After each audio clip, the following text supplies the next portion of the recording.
मार द्यूं घर जोर मारू चाले, हीरे मोत्या सो नजर उतार द्यूं घर जोर मारू चाले, हीरे मोत्या सो नजर उतार दो।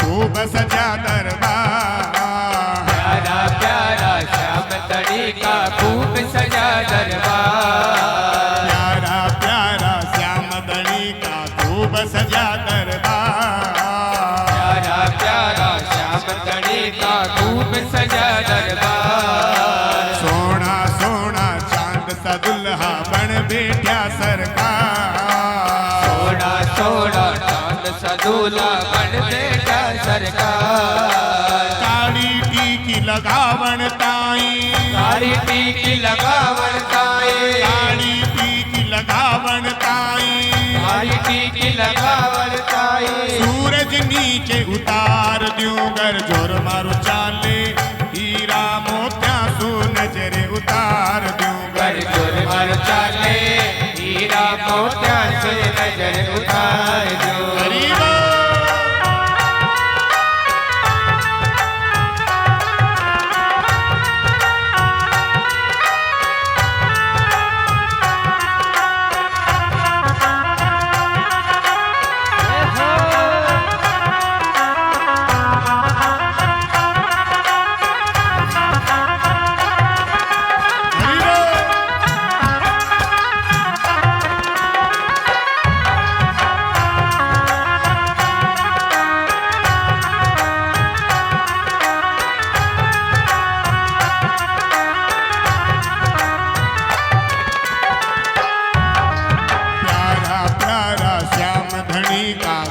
सजा दरबार, प्यारा प्यारा श्याम धनी का खूब सजा दरबार, प्यारा प्यारा श्याम धनी का खूब सजा दरबार, प्यारा प्यारा श्याम धनी का खूब सजा दरबार। सोना सोना चांद सा दुल्हा बन बैठा सरकार, सोना सोना चांद सा दूल्हा बन बैठा सरकार।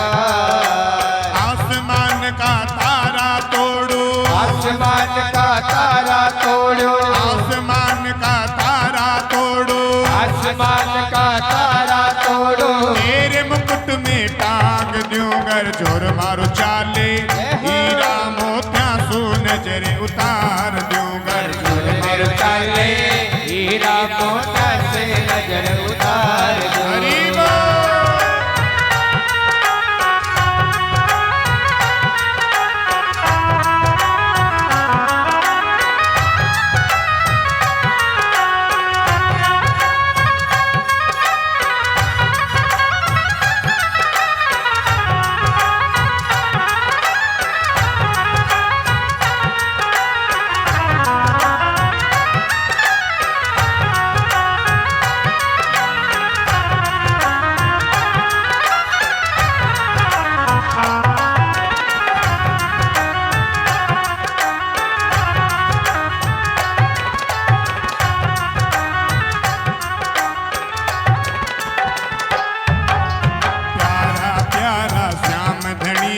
खूब सजा दरबार, प्यारा प्यारा श्याम धनी का खूब सजा दरबार, प्यारा प्यारा श्याम धनी का खूब सजा दरबार, प्यारा प्यारा श्याम धनी का खूब सजा दरबार। सोना सोना चांद सा दुल्हा बन बैठा सरकार, सोना सोना चांद सा दूल्हा बन बैठा सरकार। चांद और सूरज की लाली में, चांद और सूरज की लाली में, चांद और सूरज की लाली में, चांद और सूरज की लाली पे छोटा लाली लगाए क्यों कर जोर मारो चाले हीरा मोतिया सोने जरे उतार दूं कर जोर मारो चाले हीरा मोतिया से नजर उतार दो।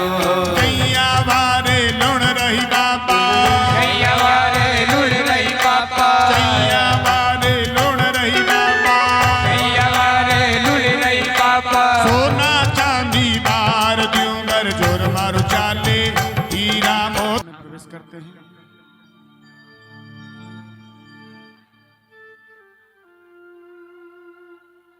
चर्चा चल रही थी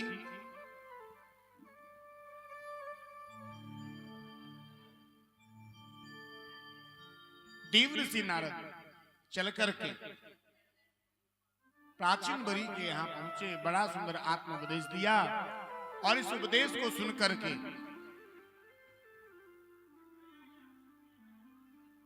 प्राचीन बरी के मन में वैराग्य हुआ, जंगल गया और भगवान का भजन करने लगे महाराज। और सुखदेव भगवान कहने लगे राजन, महाराज मनु के एक पुत्र हुए, उनका नाम हुआ है प्रियव्रत। प्रिय कहते हैं अच्छे को और व्रत कहते हैं प्रतिज्ञा। जिन्होंने अपने जीवन में सुंदर प्रतिज्ञा धारण की है उसे हम प्रियव्रत कहते हैं। और इन्हीं प्रियव्रत जी के वंश में आगे चलकर के ऋषभ देव जी हुए महाराज। और ऋषभ देव जी इस भागवत के 8वें अवतार कहे गए हैं।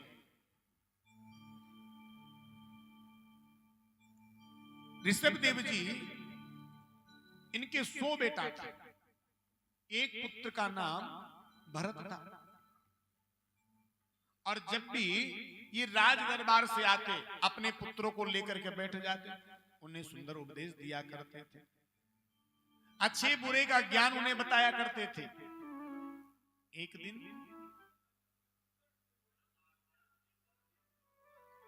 ऋषभ देव जी महाराज अपने पुत्रों को लेकर के बैठे, उपदेश दे रहे थे।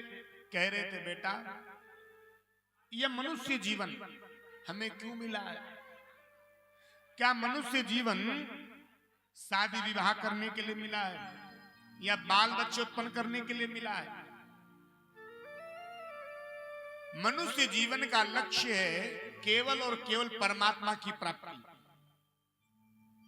हम घर में रहें, परिवार में रहें, संसार में रहें, व्यापार में रहें, पर भैया मन में भगवान बसा रहना चाहिए। हम बच्चों का भरण पोषण करें, परिवार का पालन पोषण करें, पर मन को भी भगवान से लगाए रखें। दिल में भगवान को बसाओ और दिमाग में दुनिया को बसाओ। लेकिन हम उल्टा करते हैं। हम संसार में रहते हैं, उर में तो रखते हैं दुनिया को, दिल में दुनिया को रखते हैं और बुद्धि में भगवान को रखते हैं। और एक बात बताएं, दिमाग में यदि भगवान को रखोगे तो भगवान दिमाग से उतर जाएगा।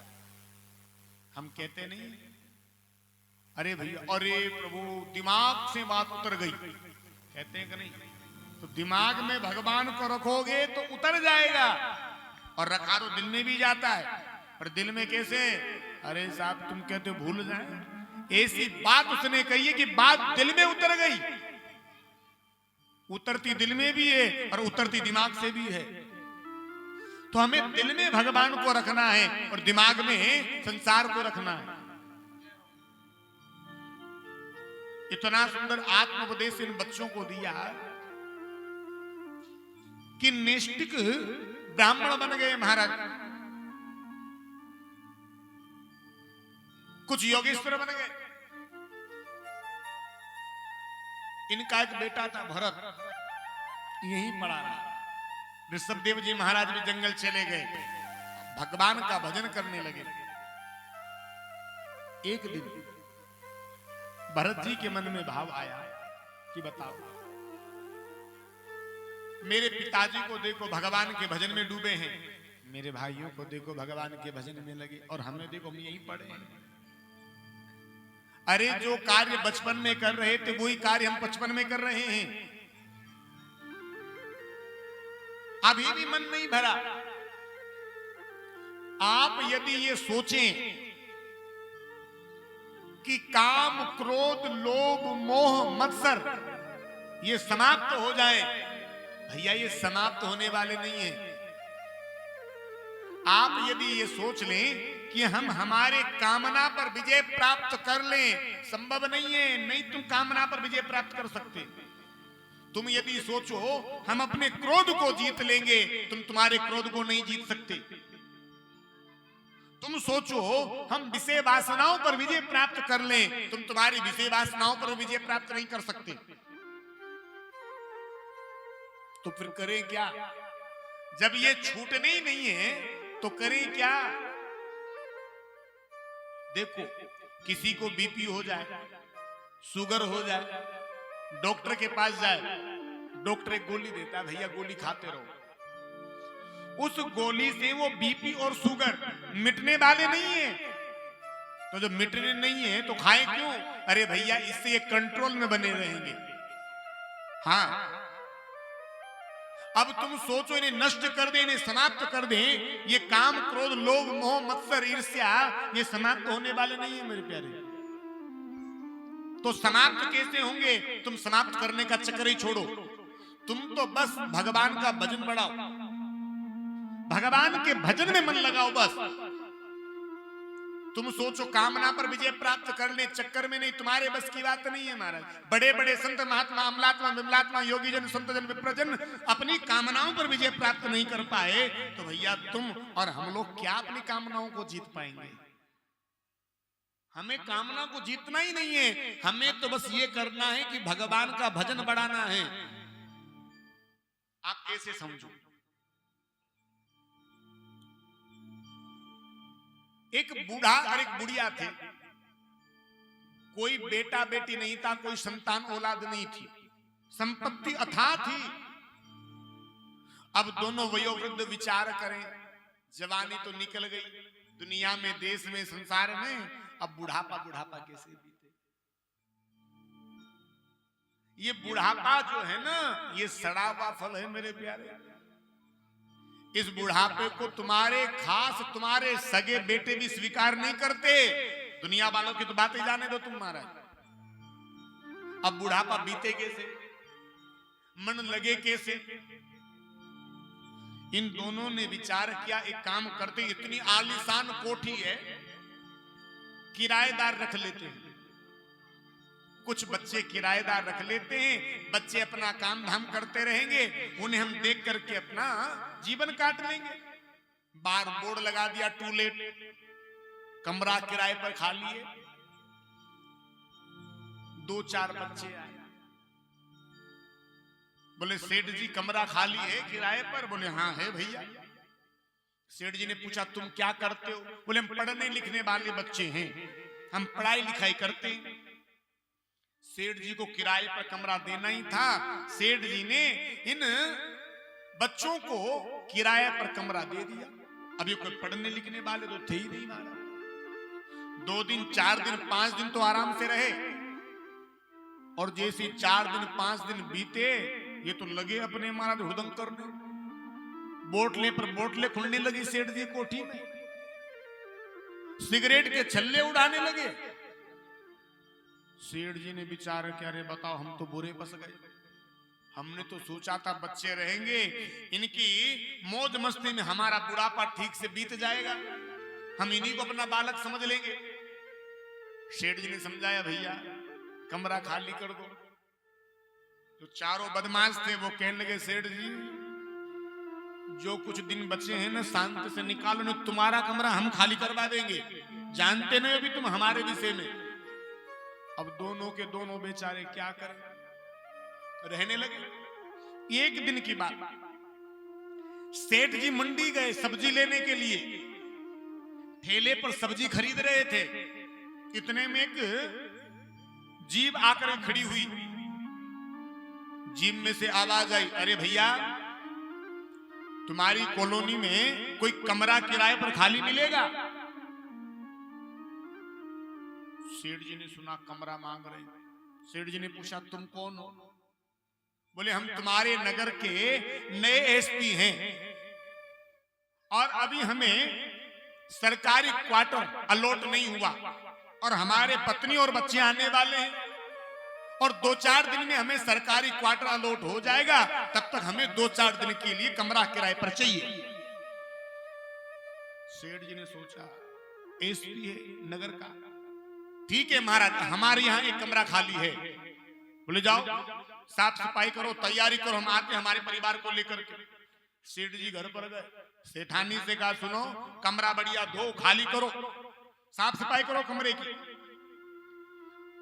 सेठानी ने कहा क्यों, क्या हुआ? बोले नए किराएदार आ रहे हैं। सेठानी ने कहा पिछले किराएदारों को कमरा दिया था, तुम्हारा जी नहीं भरा, फिर नया किराएदार कौन आ रहा है? अब सुन तो ये बालक भी रहे थे चारों जो बदमाश थे ना, ये भी सुन रहे थे। बोले हमारे नगर के जो नए एसपी साहब हैं वो इस कमरे में रहेंगे, उनके लिए कमरा खाली करवाया जा रहा है। उन चारों बदमाशों ने सोचा एसपी रहेगा और गलती से इन दोनों ने शिकायत हमारी कर दी तो जमानत और नहीं होनी, क्या करें? बोले अपना बोरी बिस्तर गोल करो। चारों बदमाशों ने अपना बोरी बिस्तर गोल किया और भाग गए बिना पूछे ताछे। अब आप समझो ये चारों बदमाश कौन हैं? ये चारों बदमाश देखो, सेठ जी को कहना नहीं पड़ा कि तुम कमरा खाली करो, भगाना नहीं पड़ा। जैसे एसपी साहब को कमरा किराए पर दिया, चारों कमरा छोड़ करके भाग गए। ये चारों कौन हैं?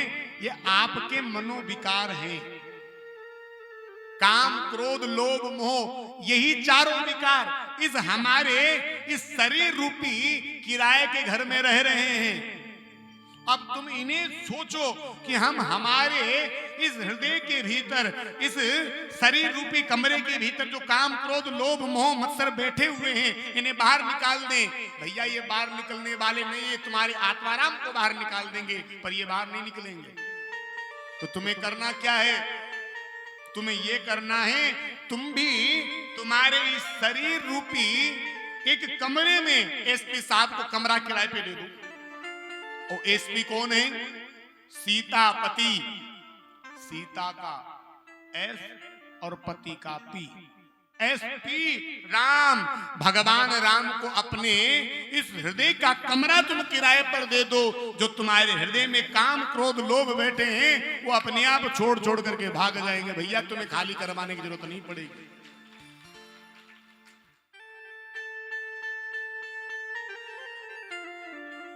इसलिए हमें केवल भगवान का भजन बढ़ाना है। इनकी चिंता मत करो, काम कैसे छोड़ेगा, लोभ कैसे छोड़ेगा, तुम भगवान के भजन पर ध्यान दो। भगवान का जब भजन बढ़ने लगेगा ना, तभी अपने आप छोड़ करके भाग जाएंगे। भरत जी महाराज विचार करने लगे, बताओ मेरे भैयाओं को देखो, मेरे पिता को देखो, सब भगवान के भजन में लगे हैं और हमें देखो हम यहाँ पड़े गृहस्थी। अरे घर का पालन करो, परिवार का पालन करो, पत्नी की देखरेख करो, बच्चों का भरण पोषण करो, पर कम से कम 2-5-10 नाम तो भगवान का ले ही लो। है? हर समय भगवान का नाम गाने के लिए क्यों कहा जाता है? इसलिए कहा जाता है भैया न जाने कौन सी श्वास आखिरी हो, है? कोई भरोसा नहीं है, ले लो, पता नहीं कौन सी श्वास आखिरी श्वास बन जाए। इसीलिए भैया संत महात्मा कहते रात में जब भी सो न, भगवान का नाम लेकर के सो। क्यों?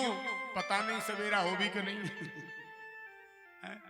सोगे राम जी का नाम लेकर के सोगे, राम जी का धाम पक्का।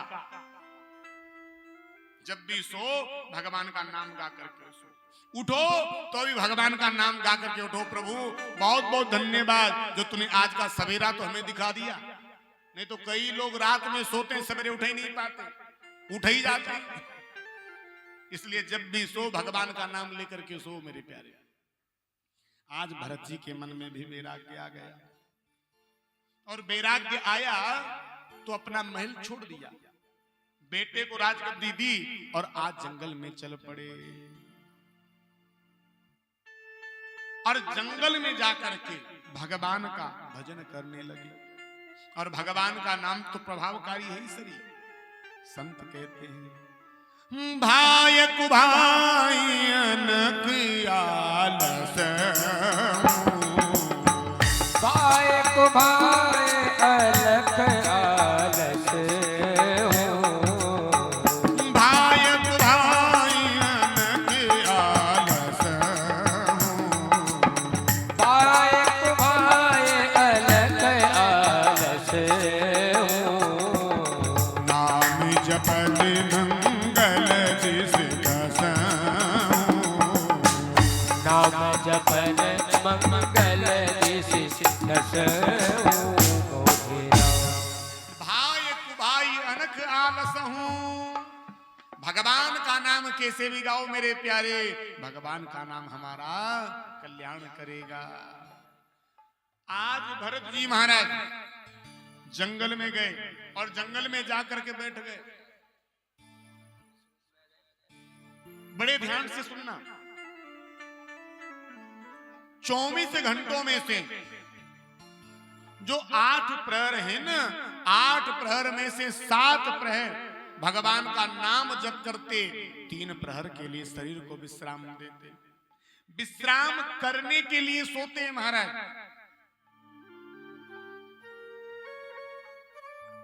आठों याम भगवान का गुणगान गाते, भजन करते करते करते बहुत दिन बीत गए। एक दिन क्या हुआ, भरत जी सूर्य को अर्घ दे रहे थे,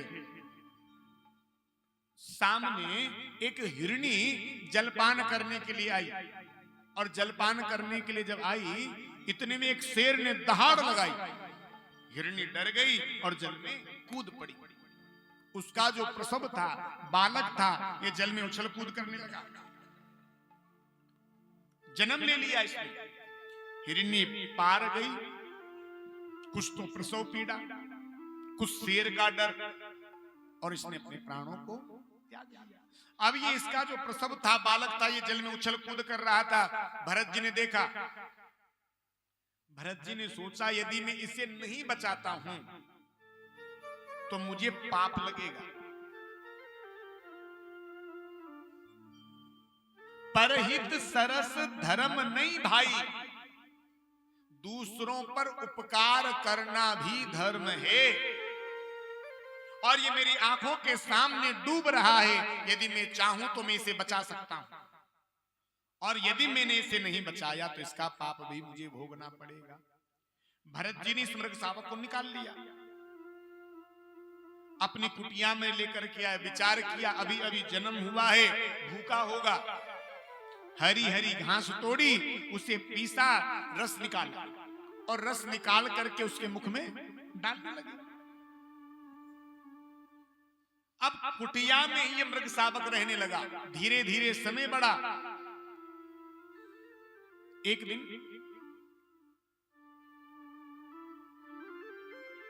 भरत जी महाराज विचार करने लगे, मैं जब मर जाऊंगा, मेरे मरने के बाद इस मृग शावक का ध्यान कौन रखेगा?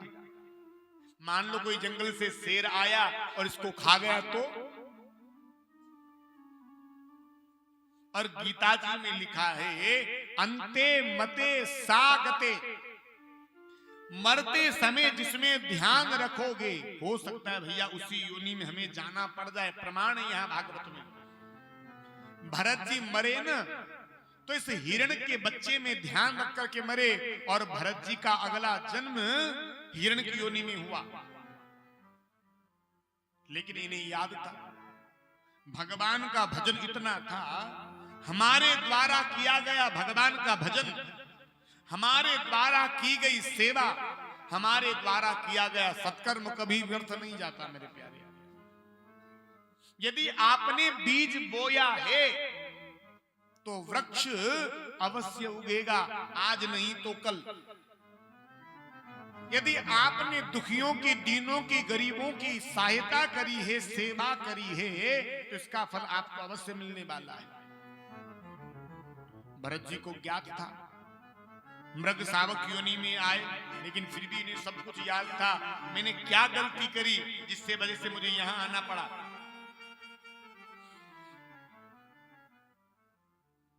धीरे धीरे समय निकला। ये हिरण जो था ज्यादा घूमता फिरता नहीं था, एक जगह पड़ा रहता था। मिले तो अच्छा, नहीं मिले तो और ज्यादा अच्छा। एक बार जंगल में आग लग गई। सारे के सारे जंगली जानवर जंगल को छोड़ छोड़ करके भाग गए, लेकिन हिरण कहीं नहीं गया। आग की लपटों में जल करके हिरण वहीं मर गया, और इस हिरण की योनि से भी इन्हें मुक्ति मिल गई। तीसरा जन्म इन्हीं भरत जी का एक आंगी ऋषि गोत्र के ब्राह्मण किया हुआ, और योग से यहां पर भी इनका नाम भरत रखा गया। महाराज पंडित जी बड़े जानकार थे, हस्तरेखा के बड़े प्रवीण थे। जैसे ही बालक को देखा, मस्तिष्क रेखा देखी, भाग्य देखा, अरे वाह, कोई दिव्य विभूति, मान शक्ति मेरे यहां जन्म लेकर के आई है। भरत जी को भी ज्ञात था कि प्रभु कृपा से ये तीसरा जन्म मुझे मिला है, और इस जन्म में मुझे कोई गलती नहीं करनी। ये बालक बड़ा हुआ, पंडित जी ने यज्ञोपवीत संस्कार करवाया, गायत्री मंत्र दिया, बेटा ये मंत्र मुझे सुनाना। भरत जी ने विचार किया, पिताजी ने गायत्री मंत्र तो दिया है, और गायत्री मंत्र आपका कल्याण कर सकता है, लेकिन पिताजी ने मुझे कल्याण के लिए नहीं दिया, तो ये उधर पूर्ति के लिए दिया है। आज मंत्र सुनाऊंगा, कल कहेंगे बेटा कथा याद कर, फिर कहेंगे बेटा जा यजमान के यहाँ कथा करके, फिर कहेंगे जा बेटा धन कमा करके ला। मैं तो फिर उलझ जाऊंगा यही संसार में। भरत जी ने नियम बना लिया, मैं किसी से बोलूंगा ही नहीं,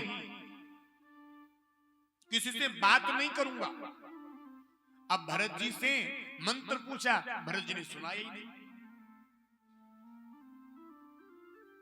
भरत जी पागलों की तरह घूमने लगे। अब भरत जी का नाम पड़ गया जड़ भरत, जड़ और जुड़ गया महाराज आगे। अब भरत जी के पिताजी कहते भरत जी से बेटा पढ़ ले, बेटा पढ़ ले, पर भरत जी पढ़े नहीं। एक दिन भरत जी के पिताजी ने भरत जी को समझाया, बेटा पढ़ ले, नहीं तेरी दशा ऐसी हो जाएगी। कैसी? बोले जैसी राजा के बेटे की हुई थी। अच्छा कैसी हुई थी राजा के बेटे की दशा? बोले एक बार एक राजा था, और राजा ने अपने बेटे से बहुत कहा बेटा पढ़ ले पढ़ ले पढ़ ले, लेकिन नहीं पढ़ा। राजा जी का कबर साहब मौज मस्ती में जीवन निकल गया, पढ़ाई लिखाई नहीं करी, जवान हो गया, शादी के योग्य हो गया। राजा जी ने झूठ बोल करके विवाह कर दिया, हमारा बेटा खूब पढ़ा लिखा है। शादी हो गई, लड़की वाले शादी के बाद लड़की को अपने संग लिवा कर चले गए। कहा राजा जी बाद में हम चिट्ठी पत्री भेज देंगे, जो आप जमाई जी को भेज देना, जो अपनी पत्नी को ले आएंगे। बरसों के बाद पत्र आया ससुराल से। राजा जी ने कहा सुनो, तुम पहली बार जा रहे हो, और मैंने झूठ बोल करके विवाह किया है तुम्हारा, किसी को पता नहीं चलना चाहिए कि तुम पढ़े लिखे नहीं हो, तो क्या करना है? कोई कितना ही तुमसे कुछ पूछे, 2 शब्दों में जवाब देना हाँ और ना, ठीक है। अब जमाई जी पहली बार चल करके अपने ससुराल गए, और जैसे ही ससुराल गए क्या देखा, सासू जी घर के बाहर झाड़ू निकाल रही थी।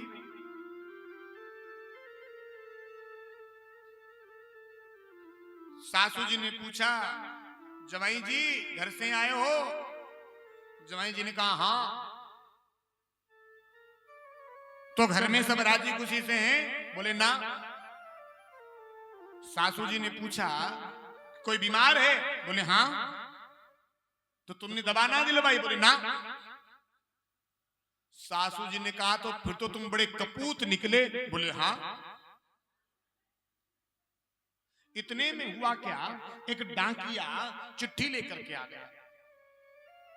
अब इनके ससुर जी कहीं बाहर प्रदेश में काम करते थे। सासू जी ने विचार किया कि मेरा जवाई पढ़ा लिखा है, क्यों नहीं इसी से पत्र पढ़वा लूं। जवाई जी के हाथ में पत्र थमा दिया, लो बांच करके सुनाओ। अब बेचारे जवाई जी पढ़े लिखे हुए तो पढ़े, क्या पढ़े महाराज।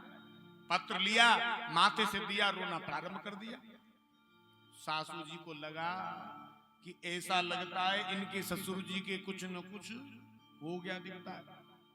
अब जवाई जी को रोते हुए देखा, सासू जी ने अपने चूड़ा चूड़ी वहीं तोड़ दिए और लगी जोर जोर से चिल्लाने के लिए, हरे मारा राम जी, हरे मारा राम जी। जवाई जी भी रोए, सासू जी भी रोए। थोड़ी देर के बाद घर से बेटी निकली। बेटी ने देखा, ओहो पतिदेव भी रो रहे, मम्मी जी भी रो रही है। अरे मुंह भी रोबा लाग जाऊं, बढ़िया नहीं लागे। बेटी भी रोने लग गई महाराज। धीरे धीरे मोहल्ले वाले आ गए। मोहल्ले के लोगों ने पूछा, भैया काहे को रो रहे हो? बिटिया से पूछा, काहे को रो रही है?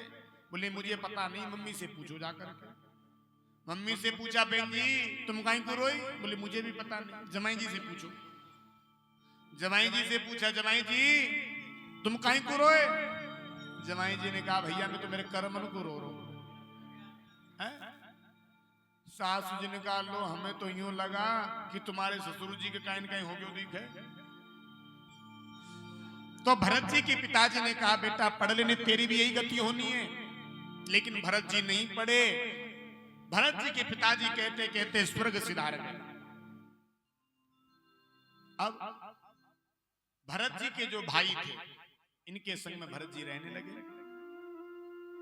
एक दिन भाभियों ने कहा, जाओ खेत पर पक्षी उड़ाना, कुछ सेवा करो, कुछ काम धंधा करो। भरत जी तो महाराज उड़ाने के बजाय बुलाने लगे, राम जी री चिड़िया, राम जी रो खेत, चुगलोरी चिड़िया भर भर पे। भाइयों ने देखा, विचार किया, देखें क्या किया। यहाँ तो एक अनाज का दाना नहीं छुड़ा, सब सब। और भरत जी के भाइयों ने भरत जी को आज धक्का देकर के घर से बाहर निकाल दिया। और मानो भरत जी को इसी दिन का इंतजार है। भरत जी महाराज चलते हुए जा रहे थे। भरत जी जंगल में जब पहुंचे तो एक सिंध सोरवीर देश का राजा था। उस सिंध सोरवीर देश के राजा ने अपनी पालकी में सवार होकर के कपिल मुनि के आश्रम पर सत्संग लेने के लिए पहुंचे। एक कार की तबीयत बिगड़ गई। कार लोग कहने लगे, महाराज ये कार पालकी चलाने में समर्थ है। बोले जाओ, जहां तक नजर जा रही है हमारा ही राज्य, ले आओ किसी को पकड़ करके। कार लोग गए, मोटे बाबा मिल गए। कौन? भरत जी। और भरत जी ने अपने जीवन के 45 वसंत देख लिए, लेकिन आज दिन तक इससे बात नहीं करी, बोलते नहीं थे। ला करके जोत दिया पालकी में। सुखदेव जी ने कहा, देखो राजन, कितना बड़ा महात्मा एक साधारण से राजे की पालकी ढो रहा है। अब भरत जी के जीवन का एक नियम था, जब भी चलते थे सामने अपने कुछ जगह को देख करके चलते थे। क्यों? कि कोई जीव जंतु मेरे पैरों तले दब करके मर न जाए। भरत जी ने देखा, अरे जीवों का झुंड चला जा रहा है, वो उछले। जैसे उछले, रहुगण का सर टकराया पालकी से। रहुगण कहने लगा, अरे पालकी ठीक से चलाओ, क्या पालकी चलाना नहीं जानते? तीन कार कहने लगे, बाबा हम तो सही चला रहे हैं, ये मोटा बाबा जो है नहीं उछलता है। रहुगण ने कहा, पालकी ठीक से चलाओ, नहीं तो ऐसा दंड देंगे, जीवन भर याद करोगे। यमराज के बाद अपना ही नंबर है। भरत जी ने ध्यान नहीं दिया महाराज, फिर पालकी चलाने लगे। फिर जीवों का झुंड आया, भरत जी फिर उछले। रहुगण का सर फिर टकराया। रहुगण ने कहा, अरे मुझे ऐसा लगता है ये जीवित ही नहीं है। जैसे मुर्दे के सामने कितनी भी बीन बजाओ कोई प्रभाव नहीं होता, हमें भी ये मुर्दा ही जान पड़ता है। भरत जी ने विचार किया, आज मैंने अपने जीवन के कई बसंत देख लिए, मैं आज दिन तक नहीं बोला, पर आज मुझे बोलना पड़ेगा। क्यों? यदि मैं आज नहीं बोला तो दुनिया के लोग कहेंगे, बताओ भरत जैसे संत के कंधे पर एक राजा बैठ गया, फिर भी मूर्ख का मूर्ख निकला। कांधे पर पालकी है, मुंह से उपदेश देना प्रारंभ कर दिया, राजा तुमने जो कहा ना भैया अपने समझ में नहीं पड़ा। अरे राजा, पृथ्वी के एक टुकड़े के ऊपर दूसरा टुकड़ा रख दो और दूसरे टुकड़े के ऊपर तीसरा टुकड़ा रख दो, तो सच बताओ क्या पृथ्वी को कोई कष्ट होगा? नहीं होगा। ये भरत नाम का जीव इस पृथ्वी का एक टुकड़ा है, ये लकड़ी की पालकी दूसरा टुकड़ा है, इस पालकी में बैठा हुआ रहुगण तीसरा टुकड़ा है। जो पालकी चलाता है उसे कष्ट होता है, जो पालकी नहीं चलाता उसे कैसा कष्ट? तुमने कहा ऐसा दंड देंगे, जीवन में याद करोगे। अरे भैया, फूल तोड़ करके पीस करके उसका रस निकाल करके तुम इत्र बना दोगे, इत्र को पीस करके आगे क्या बनाओगे? अरे दंड देना, सजा देना, माफ कर देना, क्षमा कर देना, ये सब उस परमात्मा के हाथ की बात है। तुम कह रहे हो कि हमें ये मृत्यु जान पड़ता है, तो भैया जन्म लेना और मर जाना ये शरीर का धर्म है। भूख लगना, डर लगना, भय होना, ये सब मन और बुद्धि का धर्म है। पर न तो मैं शरीर हूं, न मैं मन हूं, न मैं बुद्धि हूं, अरे मैं तो चिन्मय आत्मा हूं। शरीर का संबंध संसार से होता है और आत्मा का संबंध सीधा उस परमात्मा से होता है। रहुगण ने देखा, पालकी चलाने वाला इतना ज्ञानी नहीं हो सकता। कौन हो? राजा तो हमसे पूछ रहे, हम कौन है? अरे जो मैं हूं ना वो तू है, और जो तू है वो हम हैं। क्या मतलब? राजन याद करो, अहम पुरा भरतो नाम राजा, पूर्व जन्म में मैं भरत नाम का राजा था। मैंने तुम्हारा संग किया, तुम एक हिरण थे, मुझे हिरण बनना पड़ा, और तुमने मेरा संग किया, तुम्हें राजा बनना पड़ा। और आज तुम राजा बने हो, पद तुम्हें मिला है, सम्मान तुम्हें मिला है, धन तुम्हें मिला है, तो तुम गरीबों के ऊपर, असहायों के ऊपर, निर्धनों के ऊपर तुम अत्याचार कर रहे हो। प्यारे, जिस शरीर के ऊपर तुम इतना अभिमान कर रहे हो ना, ये शरीर तो तुम्हें एक दिन छोड़ करके जाना पड़ेगा। ये शरीर तो पंचों की धर्मशाला है, ये काया की जो कुटी है, ये एक दिन हमें छोड़ करके जानी पड़ेगी। और आज भरत जी ने उपदेश देना प्रारंभ किया। रे मन मुसाफिर निकलना पड़ेगा, काया कुटी खाली करना पड़ेगा। मन मुसाफिर निकलना पड़ेगा, काया कुटिल खाली करना पड़ेगा। रे मन मुसाफिर निकलना पड़ेगा, काया कुटी खाली करना पड़ेगा। मुसाफिर निकलना पड़ेगा, काया कुटिल खाली करना पड़ेगा।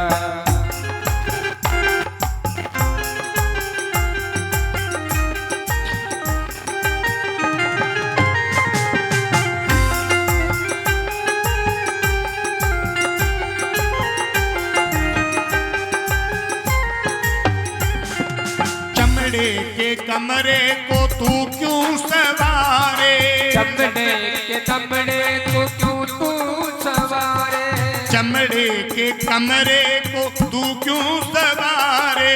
चमड़े के कमरे को क्यों तू सवारे? जिस दिन तुझे घर का मालिक निकाले, जिस दिन तुझे घर का मालिक निकाले, इस इसका किराया भी भरना पड़ेगा, काया कूटी खाली करना पड़ेगा।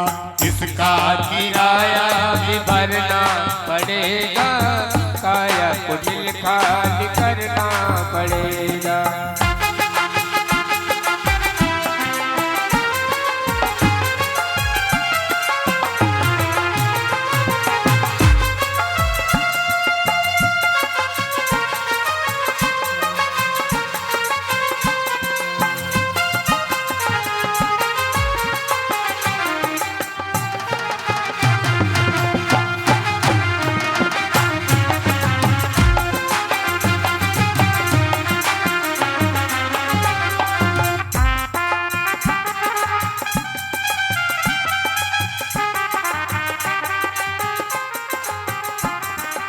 आएगा नोटिस जमानत न होगी, आएगा नोटिस जमानत न होगी, आएगा नोटिस जमानत न होगी, आएगा नोटिस जमानत न होगी। पल में अगर कुछ अमानत न होगी, पल में अगर कुछ अमानत न होगी। फिर होके केत तुझे चलना पड़ेगा, काया कूटी खाली करना पड़ेगा। फिर होके केत तुझे चलना पड़ेगा, काया कुटिल खाली करना पड़ेगा। हरि बोल।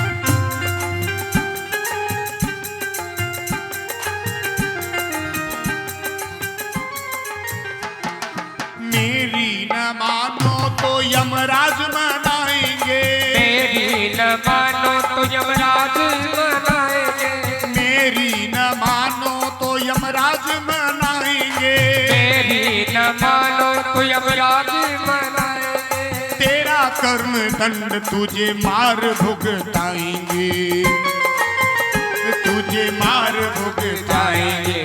घोर नरक तेज दुख सहना पड़ेगा, काया कूटी खाली करना पड़ेगा। घोर नरक तेज दुख सहना पड़ेगा, काया कुटिल खाली करना पड़ेगा। रे मन मुसाफिर निकलना पड़ेगा, काया कूटी खाली करना पड़ेगा।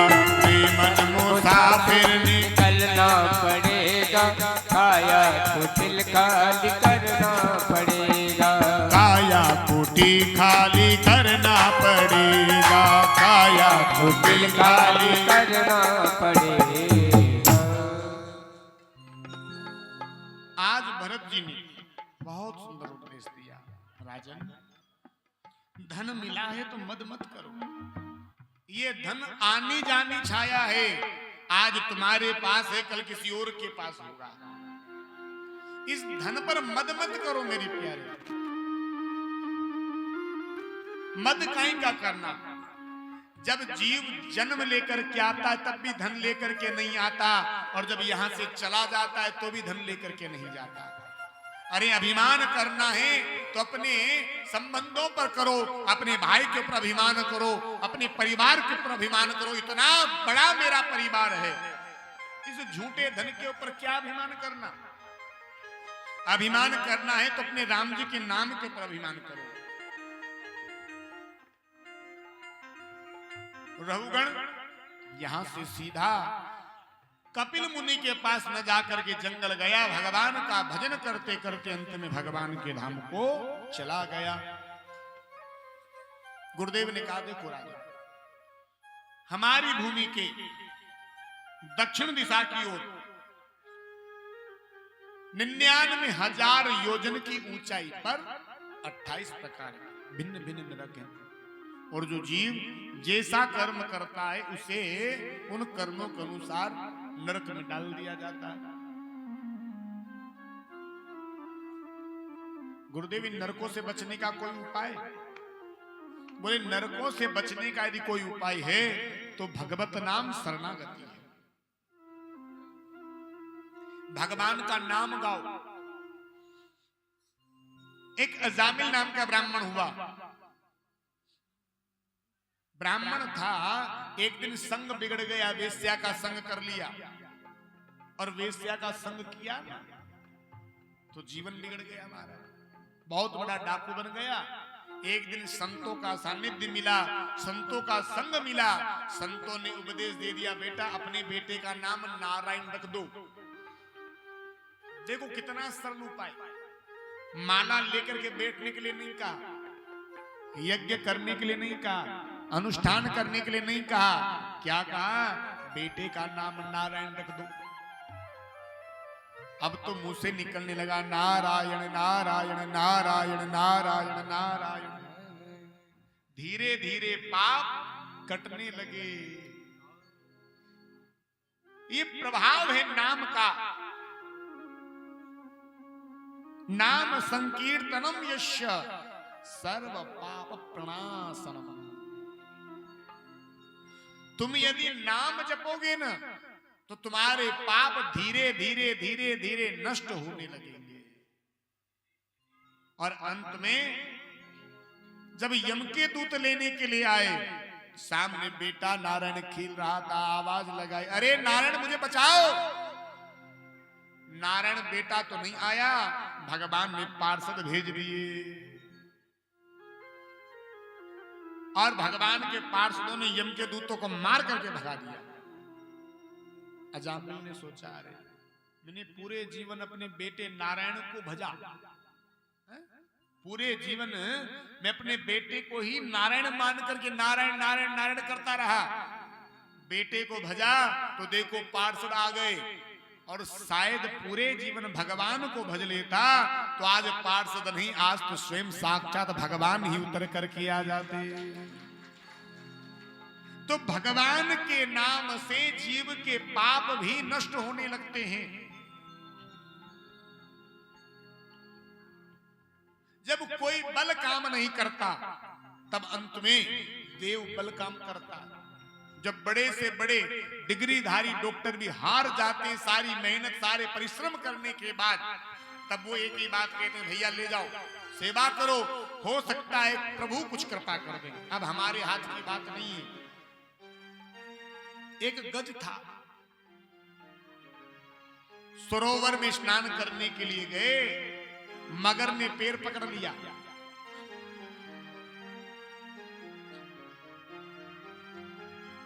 पूरा बल लगाया, बाहर नहीं आ पाए। पत्नी पुत्र सब छोड़ करके जाने लगे। अंत में भगवान की याद आ गई, भगवान को पुकारने लगा, प्रभु यदि कहीं आप मेरी आवाज सुन रहे हो तो आप आकर के मेरी रक्षा करें। नमो भगवते तस्मै यद एदे चिदात्मकं पुरुषाय दिवीजाय परेसादाभिधीमहि।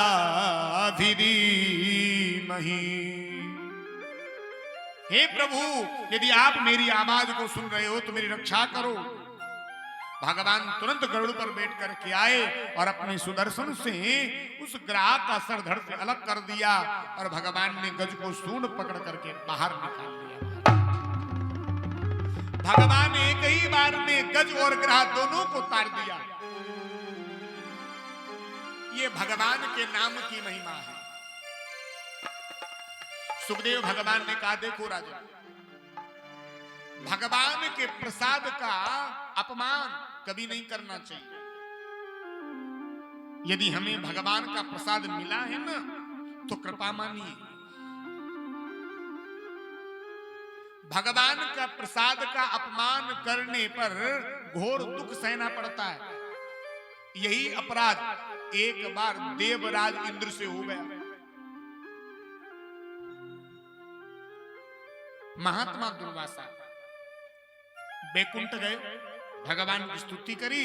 भगवान ने प्रसन्न होकर के अपने गले की माला उतार करके महात्मा के गले में पहना दी।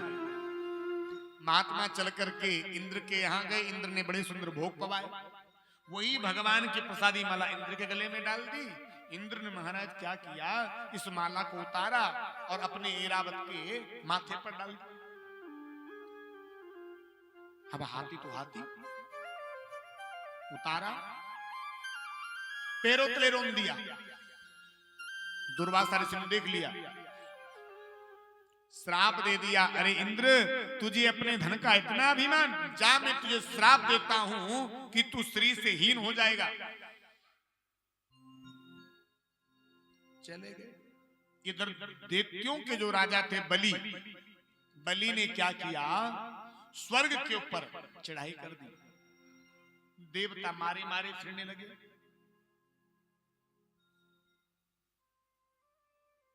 भगवान के पास गए। भगवान ने कहा एक काम करो, समुद्र में कई प्रकार की औषधि डालो, रत्न डालो, हैं? और मंथन करो समुद्र का।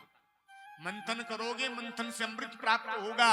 अमृत पी लेना, अमर हो जाओ। बोले महाराज हमारे अकेले की बस की नहीं है। अरे तो दैत्यों से संधि कर लो। दैत्यों से संधि हुई, सौदा हुआ। अब मंथन कैसे हो? तो वासुकी नाग के पास गए। वासुकी नाग को लेकर के इसे रस्सी बनाया, मंदराचल पर्वत को समुद्र में डाल दिया, इसकी रई बनाई। आगे मुंह की तरफ दैत्य लगे और पृष्ठ भाग की तरफ, पूंछ की तरफ देवता लगे। मंथन होने लगा, घुमड़की लगने लगी। भगवान ने कहा था अमृत निकलेगा, अमृत नहीं निकला। क्या निकला? विष निकल गया। अब देवता डर गए, क्या करें? शंकर जी के पास पहुंचे।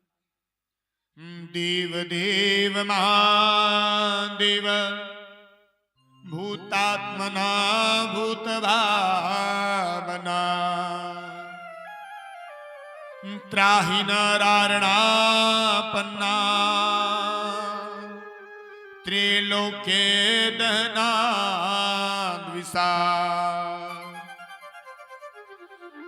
प्रभु कृपा करो। शंकर जी ने इस जहर को पिया, पर विचार क्या, मेरे हृदय में राम रहते हैं।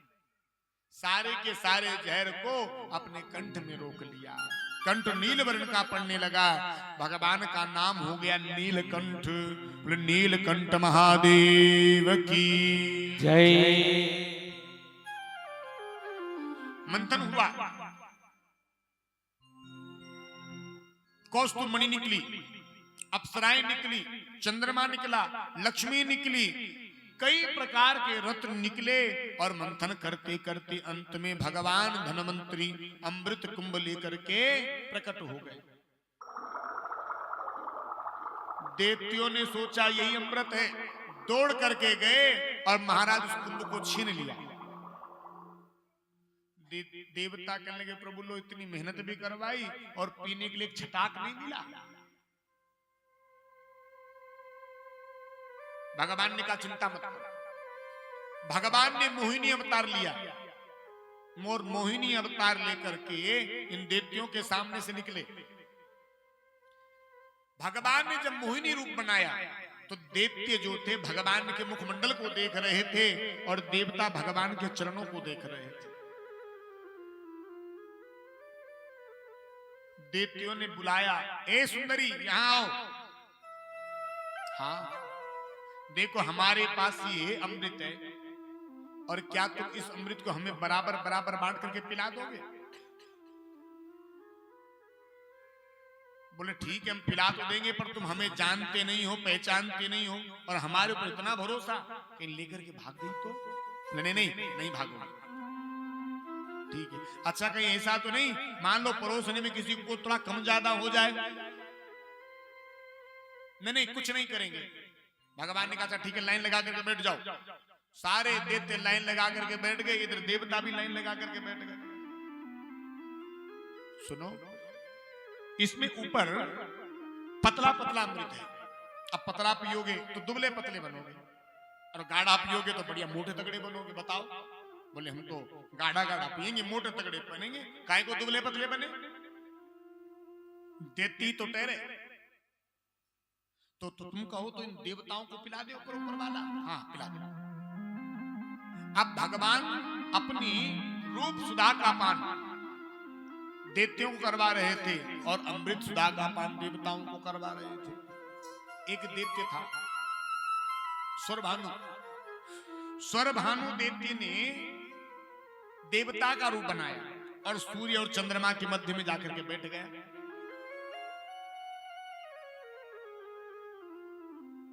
अब भगवान जब अमृत पिलाते आ रहे थे, सूर्य चंद्रमा ने कहा प्रभु दैत्य, भगवान ने कहा देखो पंक्ति भेद नहीं करना चाहिए। भगवान ने परोसा, अमृत पिया। इधर भगवान ने सुदर्शन चक्र धारण किया, इसका सरधड़ से विदीर्ण कर दिया। पहले 7 ग्रह थे, ये 2 और बन गए महाराज राहु और केतु, अब हो गए 9।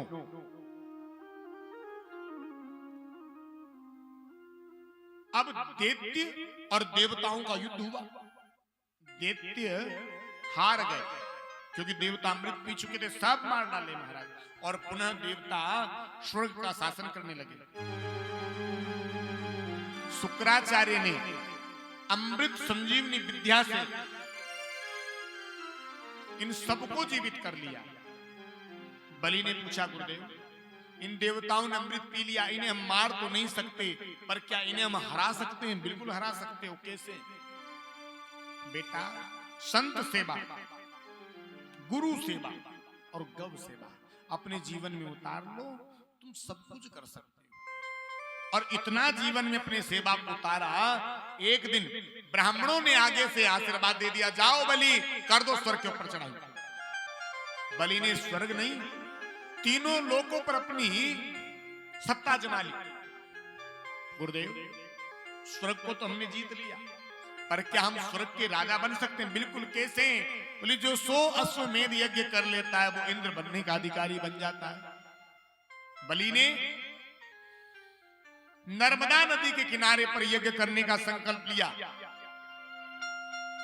देवता मारे मारे फिरने लगे।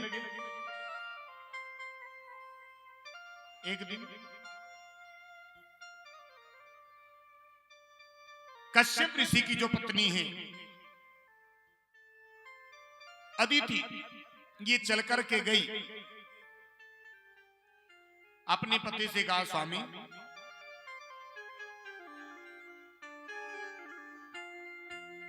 आज मेरे बालक दर दर की ठोकरें खा रहे हैं, तो देखो मैं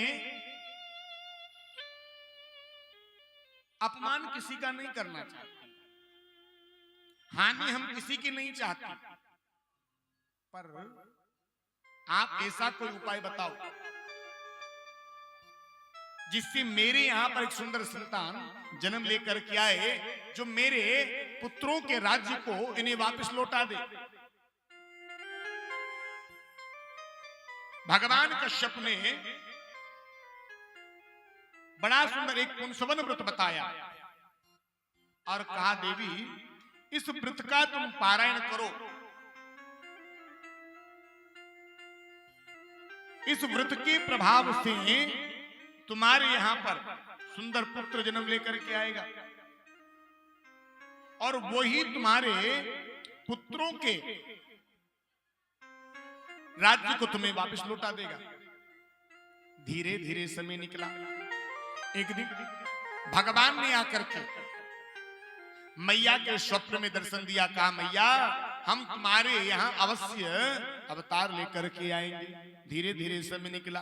भादो का महीना आया,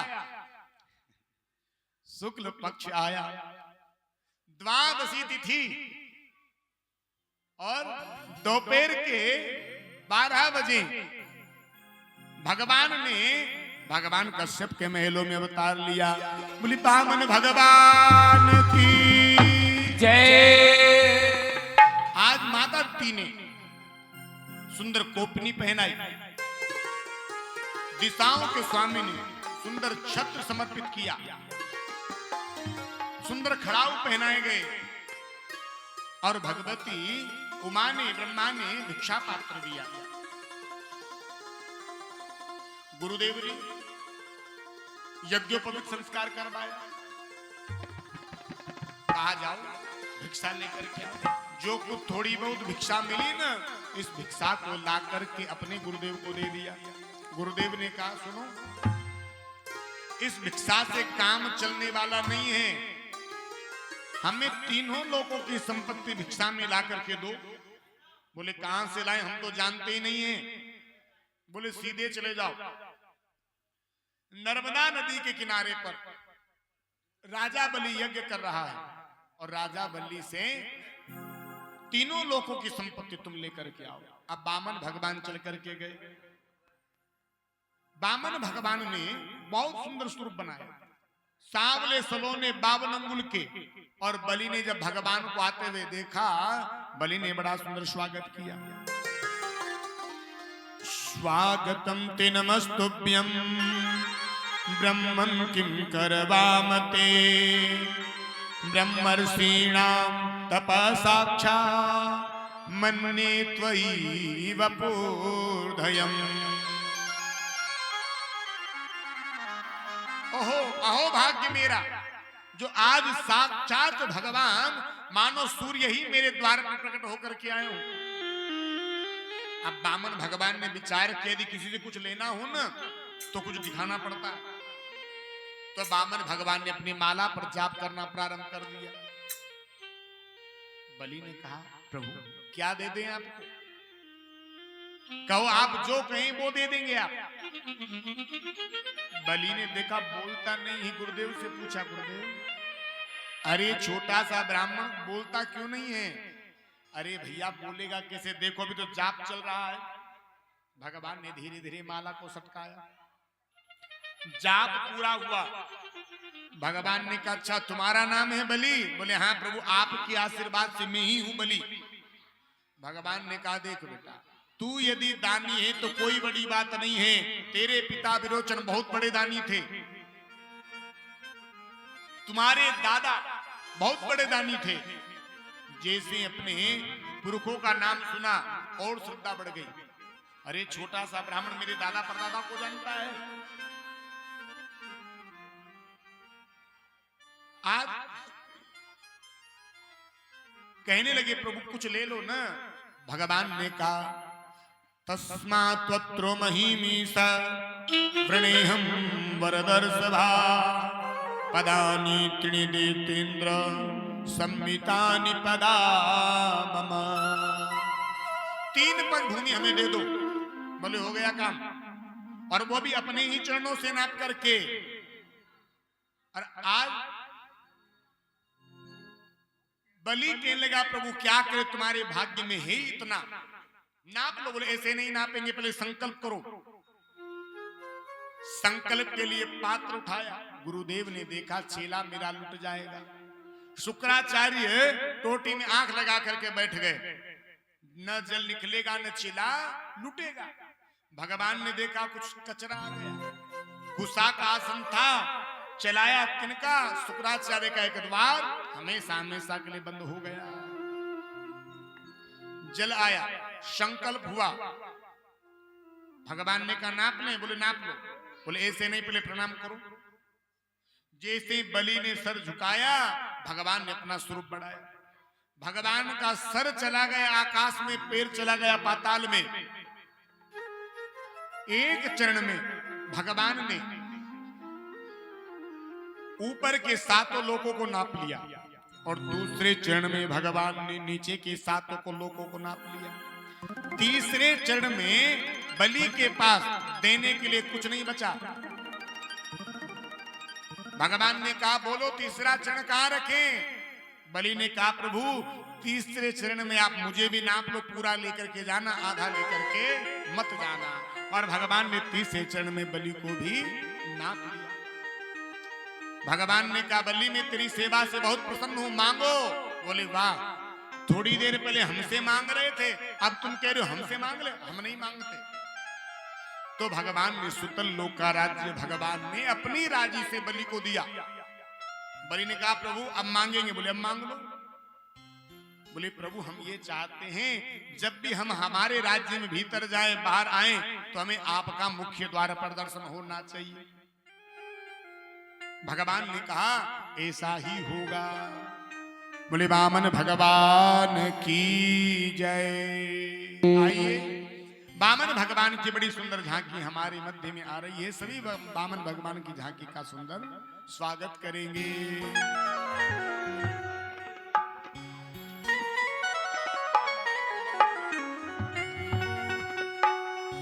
बन गयो रे बैली को पहरेदार, अरे अर्ज करे। बन गयो रे बैली को पहरेदार, दरवाजे काटो अर्ज करे। बन गयो रे बैली को पहरेदार, दरवाजो काटो अर्ज करे। बन गयो रे बैली को पहरेदार, दरवाजे काटो अर्ज करे। अर्ज करे यो तो दरवाजो काटो अर्ज करे।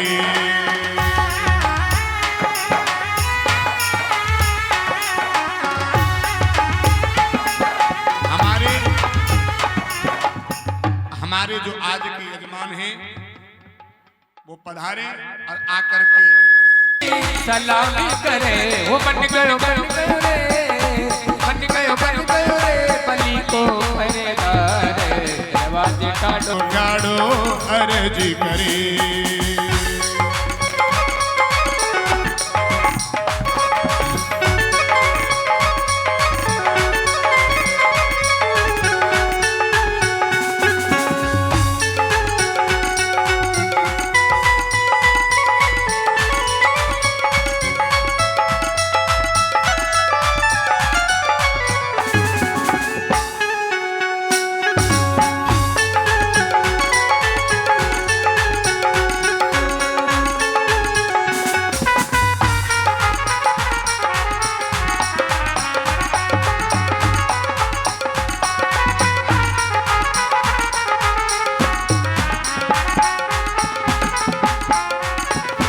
श्रावण मासिक पूर्णिमा को लक्ष्मी करे विचार। श्रावण मासी पूर्णिमा को लक्ष्मी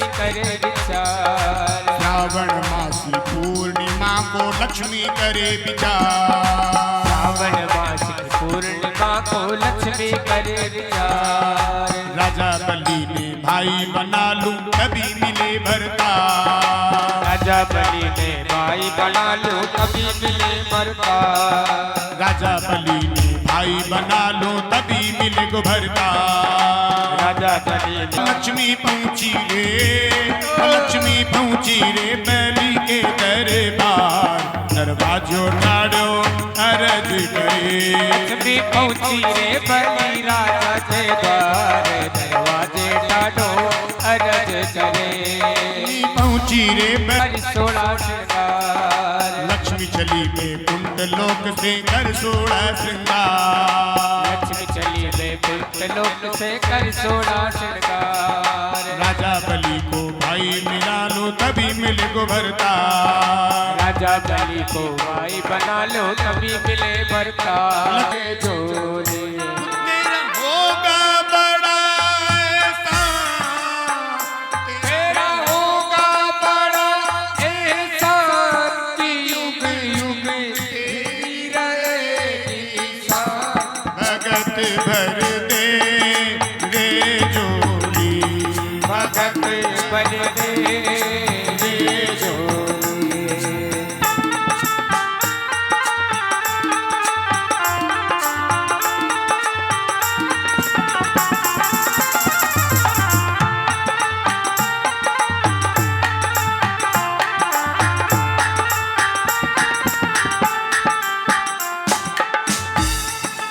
डोल उठी सारी धरती देख ले, डोला गगन है सारा। डोल उठी है सारी। देखिए यजमान के द्वारा पूजन हो गया है। भाई लोग पुरुष लोग पहले आकर के पूजन कर ले वामन भगवान का, उसके बाद फिर माता बहनें पूजन करेंगे। पहले पुरुष लोग डोल उठी सारी धरती धरती देख ले डोला गगन ये सारा। डोल उठी सारी धरती देख कर डोला गगन है सारा। भीख मांगने आया तेरे दर जगत का पालनहारा रे, जगत का पालनहारा। आज तेरा मेहमान, मैं आज तेरा मेहमान, मैं आज तेरा मेहमान कि जुग जुग तेरी रहेगी सांस। भगत भर ले झोली, भगत भर दे रे झोली।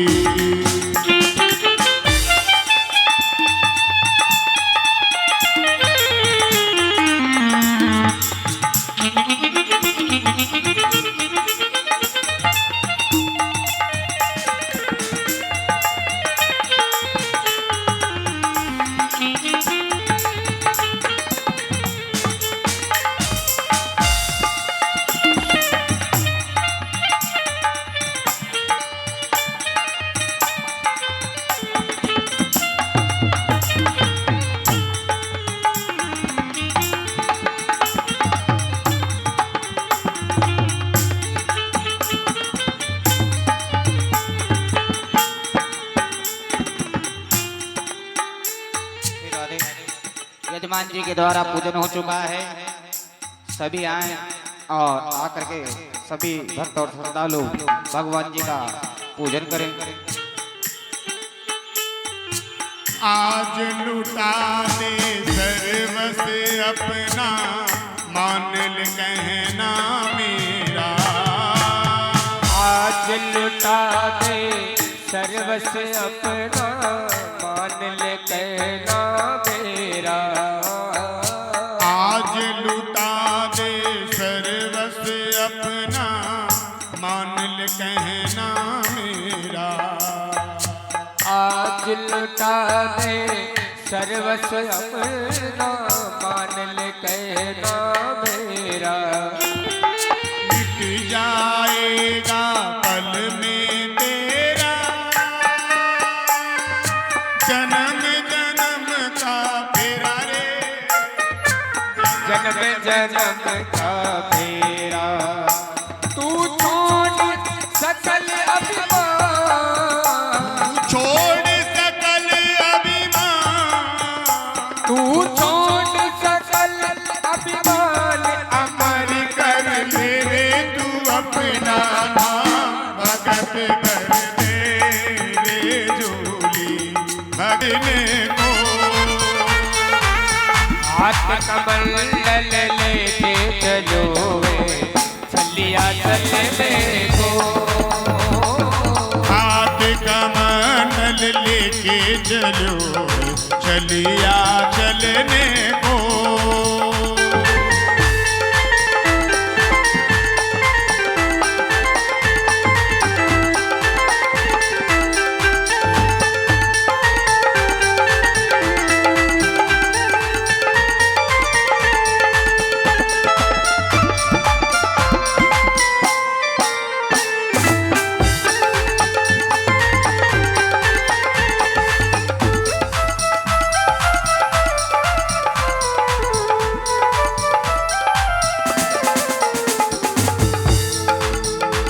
याहिनी वृंदाचल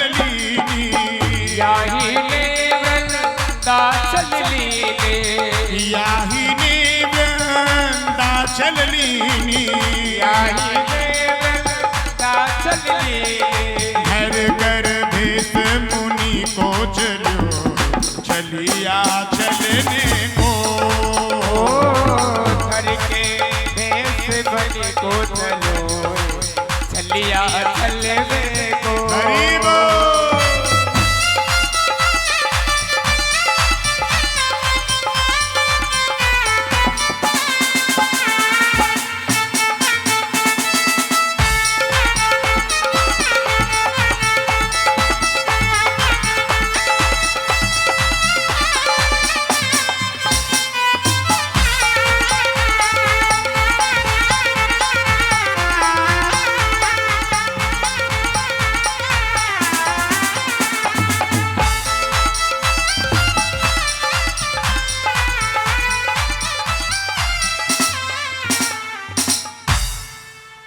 जी के द्वारा पूजन हो चुका है। हरिचंद्र को चलियो, याही ने हरिचंद्र को चलियो, याही ने हरिचंद्र को चलियो, हर कर भेष मुनि को चलियो, चलिया चलने को, धर के भेष मुनि को चलियो, चलिया चलने को, चलिया चलने